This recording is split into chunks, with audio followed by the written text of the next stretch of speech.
எச்சி வச்சா வேணாமா அவனுக்கு எப்படி டேய் பெத்த தாயோட எச்ச திங்க மாட்டியாடா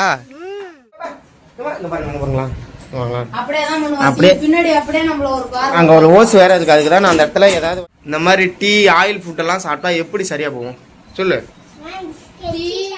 ஹாய்ங்க எல்லாரும் எப்படிங்க எங்கள் குடும்பமே திருந்தாலும் இவன் திறந்து விட மாட்டா டீயை காலையிலே போட்டு கொடுத்து எல்லாரும் டீ குடிச்சிட்டு உக்காந்துருக்கிறோம்.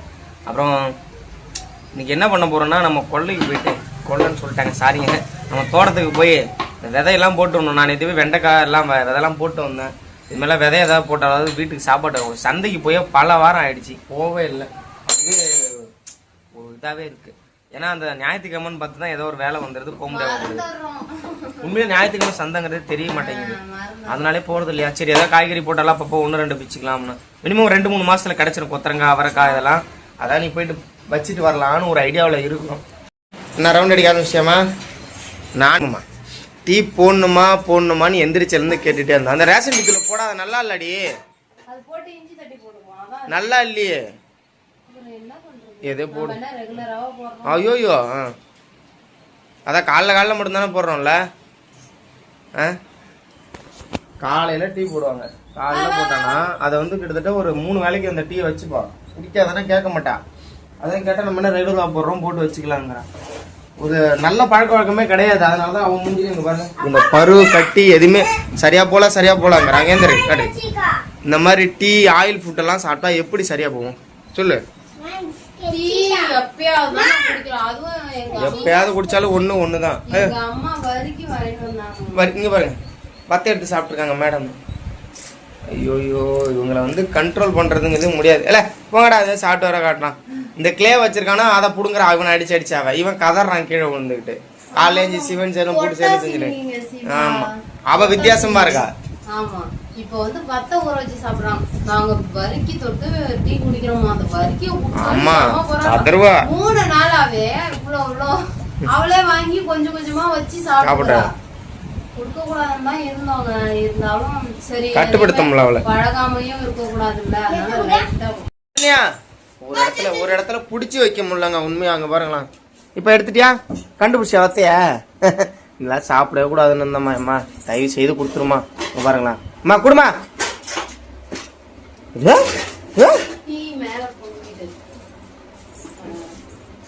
ஆமா இப்ப பாருங்க கதற வாங்க வேணாம்.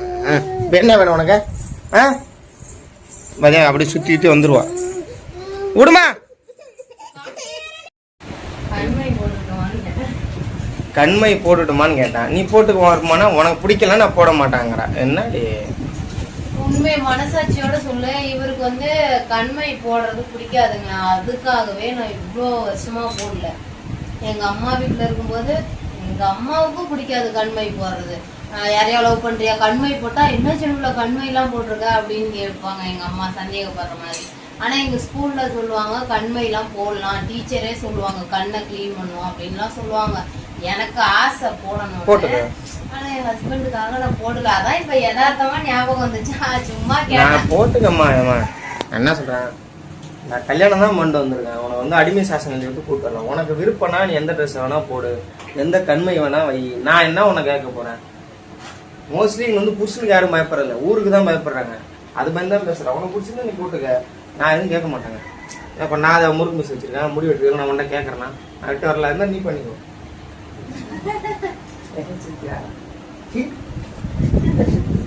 இப்பெல்லாம் அதிகமா இங்க இருக்கிறத விட சும்மா இருந்தோம்னா தோட்டத்துக்கு போயிடலான்னு தோணுது. ஏன்னா அங்க போனா ஒரு ரொம்ப நிசப்தமா அமைதியா இருக்கு. இங்க முன்ன மாதிரி பிடிக்கல. ஏன்னா நீங்க நிறைய பேர் சொன்னீங்கல்ல முதல்ல வீட்டை மாத்துங்க பாம்பு வருது பூச்சி வருது வாடகை வீட்டா போங்கன்னு சொன்னீங்கல்ல. அந்த வாடகை வீட்டுக்கு போறதை யோசிக்காம நாங்க இதே மாதிரி குட்டியா அங்க ஒரு வீட்டை கட்டிட்டு அங்க போயிடலாம் பாத்ரூமோட கட்டிட்டு. ஏன்னா பாப்பா வேற பெரிய பொண்ணாயிடுவா மேல. ஏன்னா என் பொண்ணுக்காகவே நான் அதெல்லாம் பண்ணணும் அப்படிங்கிற ஒரு முடிவுல தான்.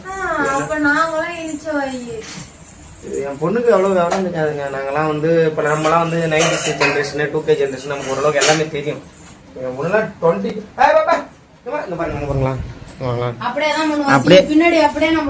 அங்க ஒரு ஓஸ் வேற இருக்கு. அதுக்குதான் நான் அந்த இடத்துல ஏதாவது வச்சுக்கினே இந்த புள்ளிய புடிமா விட மாட்டாங்க. ஏன்னா அது பின்னாடி அப்படியே போய் ஒளிஞ்சிட்டு எட்டி பாப்பாங்க. அங்க எப்ப போனாலுமே நான் திரும்பி பார்ப்பான் நான் உட்காந்துருக்கேனா இல்லையான்னு. நான் பார்த்துருவேன், அவன் நோட் பண்ணிட்டே தான் இருப்பேன். நான் பார்த்துட்டேன்னா ஒரு சிரிப்பா என்னதான் பண்றான்னு பார்த்தா அதுக்கு சிரிச்சுட்டு திரும்ப அதுல கை வைக்க போவா. இவர் என்ன பண்ணிட்டு எந்த நேரம் பார்த்தாலும் மூடி வெட்டினதுல அழகா ரசிச்சுக்கிறான். அழகண்டா நீ அழகண்டா. நான் சொல்லிட்டே இருக்கும்போது இவ பண்ண வேலை தான் பாரு நிறுத்திட்டேன்.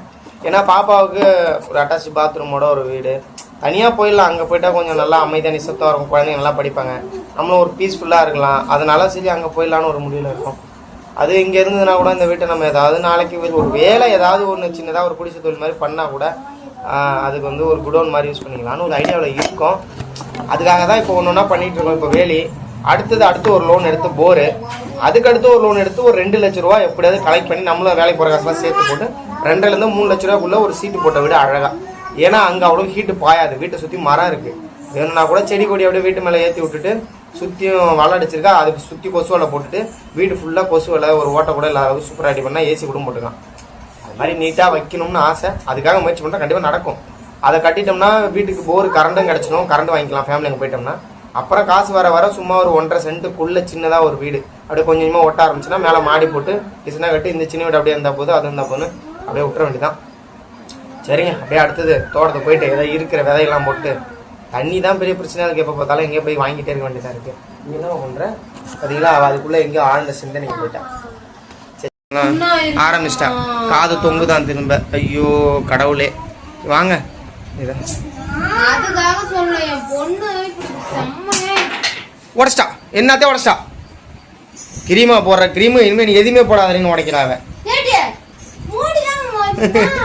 பாருங்க விதையெல்லாம் எடுத்தாச்சு, ஃபுல்லாக விதைகள் தான் எல்லாமே.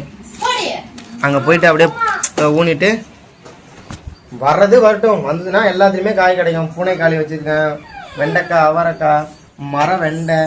அங்கே போய் சொல்கிறேன் வாங்க. கொய்யாக்காய் பிடிச்சி தின்னுட்டு இருக்காங்க 2 பேரும். இது அவ்வளோக்கு நல்லா இருக்காதுங்க, சும்மா ஒரு நாட்டு கொய்யா குட்டி குட்டியாக இருக்கும். பார்த்தீங்களா சீதா, இது சும்மா ஒரு வருஷமாக கவர்லேயே தான் இருந்தது. இன்னொருமா பூ வச்சிருக்கு, தெரியுதா உங்களுக்கு? தெரியாது, ஃபோக்கஸிங் ஆகல. இந்த இருக்கு பாருங்க, அங்கே ஒன்றா. அப்புறம் இதோ பிடிக்கும். இது இந்த வாட்டி நான் ஊற்றிருக்கேன், மீனை ஊற்றிருக்கேன்.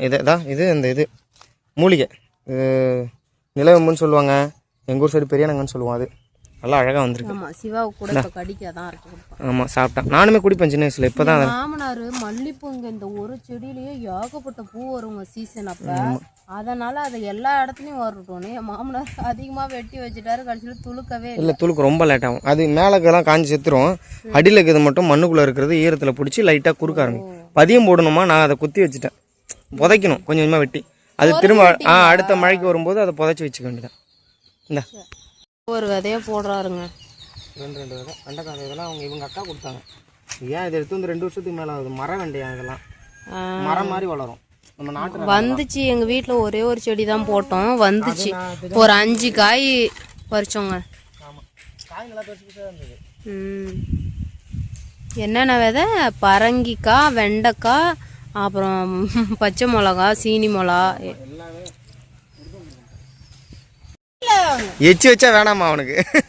எப்படி டேய் பெத்த தாயோட எச்ச திங்க மாட்டியாடா?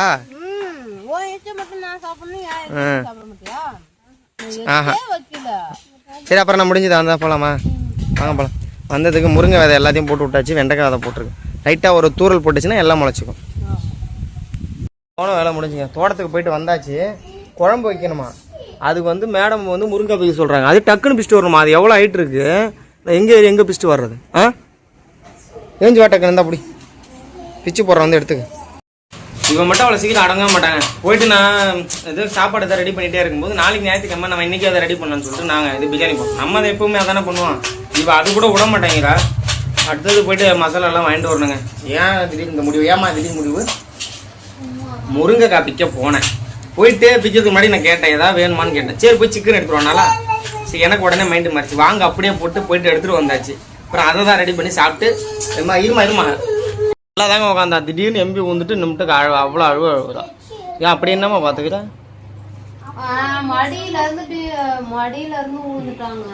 இவங்களை வச்சுட்டு உண்மையாகவே சொல்கிறேன், சமாளிக்கிறதுங்க ஏதோ பெரிய வேலை. பார்த்தீங்களா ஆரம்பிச்சிட்டாங்க.